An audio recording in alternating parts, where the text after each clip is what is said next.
আসসালামু আলাইকুম রহমতুল্লাহ। আমরা অনেকেই পিনাকি ভট্টাচার্যকে ভালোবেসে দাদা বলে ডাকি। কারণ সহজ,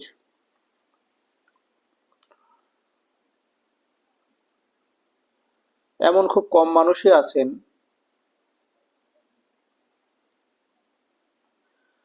যিনি রাজনীতি, ইতিহাস, আন্তর্জাতিক সম্পর্ক এতগুলো বিষয়ে একসাথে কথা বলেন এবং মিলিয়ন মিলিয়ন মানুষ সেটা দেখে।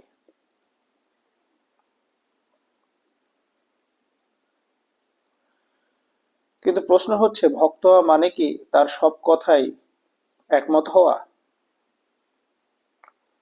আমি তো মনে করি না।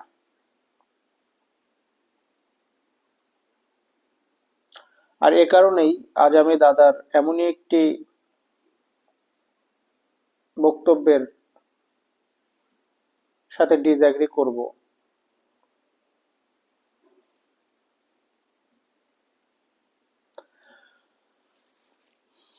তবে ব্যক্তিগত আক্রমণ করে নয়, যুক্তির ভিত্তিতে।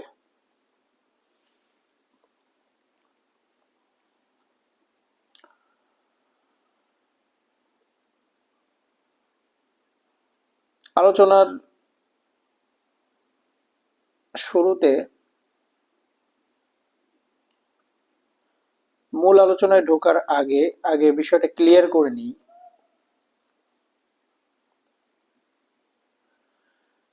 দাদা আজ যে জায়গায় দাঁড়িয়ে সেটা এমনি এমনি আসেনি। মানুষ তার কথা শোনে কারণ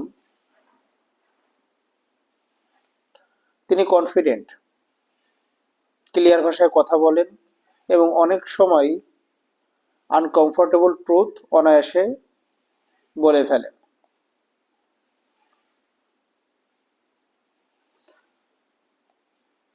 আর এ কারণেই সাধারণ মানুষের ভিতর তার জনপ্রিয়তা উত্তরোত্তর বৃদ্ধি পাচ্ছে। এ কারণে বলা যায়, তার কোনো বক্তব্যকেই হালকাভাবে নেওয়ার কোনো সুযোগ নেই।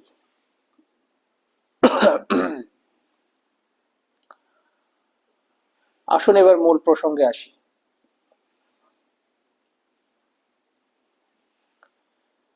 একটি এপিসোডে দাদা বলেছেন,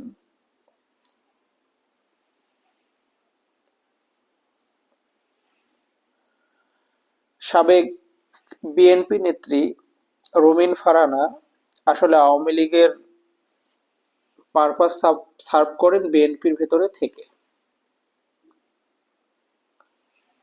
এবং তার সাথে ইন্ডিয়ার যোগাযোগ আছে।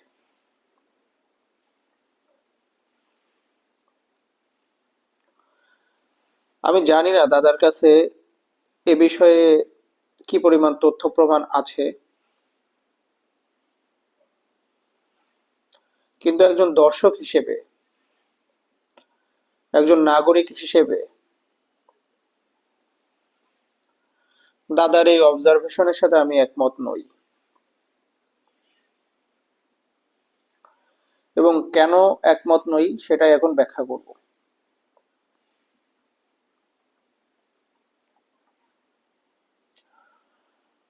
চলুন খুব সাধারণ লজিক ব্যবহার করি।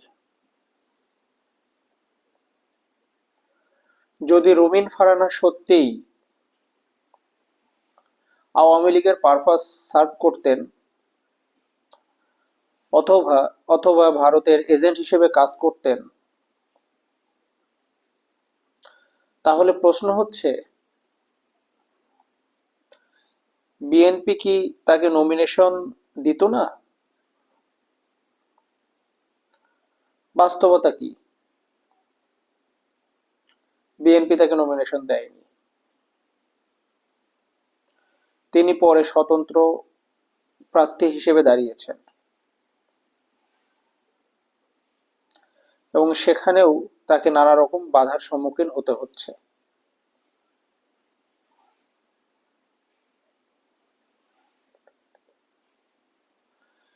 এটা কি কোনো প্রোটেক্টেড এজেন্টের চিত্র?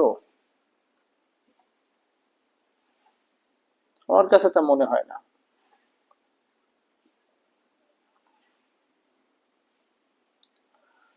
বাংলাদেশের রাজনীতিতে যদি কেউ সত্যি রুলিং পাওয়ার বা ফরেন ব্যাকিং পায়,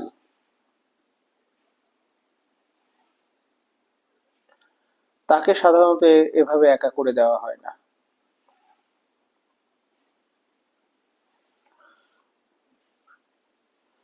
আমার অবজারভেশন অনুযায়ী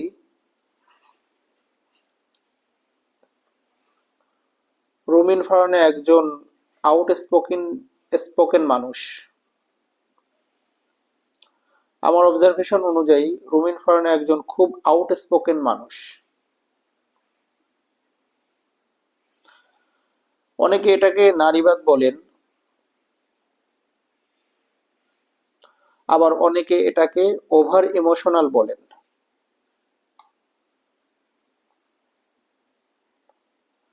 হ্যাঁ, একথা সত্য, তিনি আবেগে আবেগে কিছু কথা বলে ফেলেন, কিন্তু একথা তো আমার আপনার সবার ক্ষেত্রেই প্রযোজ্য, আমরাও তো আবেগে কত কথা বলে ফেলি। কিন্তু একটা জিনিস আমি লক্ষ্য করেছি, তিনি ভিন্ন মতকে পুরোপুরি অশ্রদ্ধা করেন না।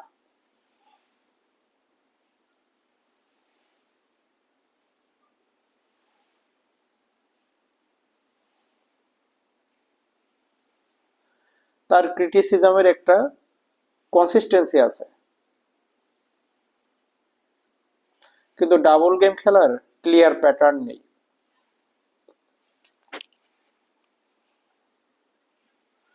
আর আজকের রাজনীতিতে এটা খুব রেয়ার।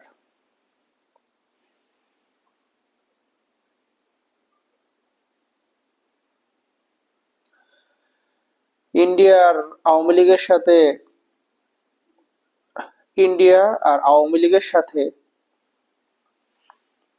ইন্টারনাল যোগাযোগ, এটা খুব বড় অ্যাকুইজিশন। এমন অভিযোগ তুলতে হলে মিটিং, পলিসি বেনিফিট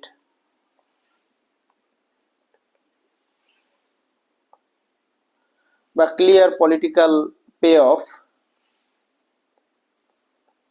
এই তিনটির অন্তত একটি দরকার। এখন পর্যন্ত আমি ব্যক্তিগতভাবে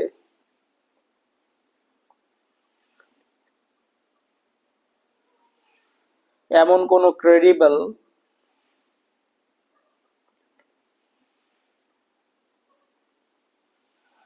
publicly very publicly verifiable evidence পাইনি,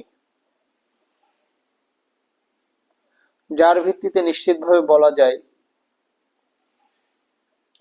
রুমিন ফারহানা ভারত বা আওয়ামী লীগের এজেন্ট। অবজারভেশন আর অ্যালিগেশন দুটো এক জিনিস নয়।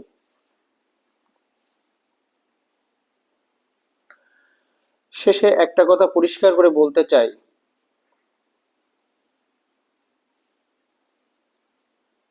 আমি পিনাকি দাদাকে রিজেক্ট করছি না।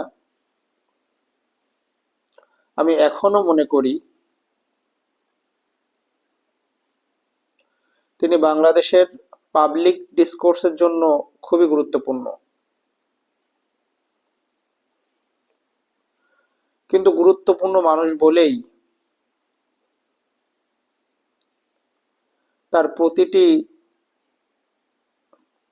অবজারভেশন আনকোশ্চেনেবল থাকবে, এটা আমি মানি না। ঠিক তেমনি রুমিন ফারহানা নিখুঁত রাজনীতিবিদ নন, কিন্তু তাকে এজেন্ট বলার আগে আরো শক্ত প্রমাণ দরকার।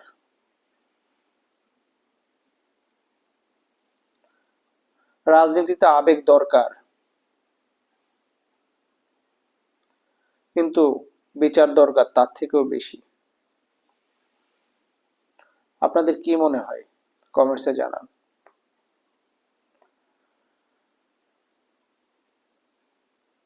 এবং আমার চ্যানেলটি লাইক, কমেন্ট, শেয়ার ও সাবস্ক্রাইব করে পাশে থাকুন এবং অন্যকে দেখার, সেক্ষেত্রে নতুন এপিসোড আসার সাথে সাথে, এবং আমার চ্যানেলটি লাইক, কমেন্ট, শেয়ার করবেন এবং অবশ্যই সাবস্ক্রাইব করে বেল আইকনটি প্রেস করবেন। সেক্ষেত্রে নতুন এপিসোড আসার আগে আগে সাথে সাথে আপনাদের কাছে নোটিফিকেশন পৌঁছে যাবে এবং চ্যানেলটির গ্রোথ হলে আমার কথাগুলো নতুন নতুন মানুষ শুনতে পাবে। সব ভালো থাকবেন, সবার জন্য শুভকামনা। আসসালামু আলাইকুম।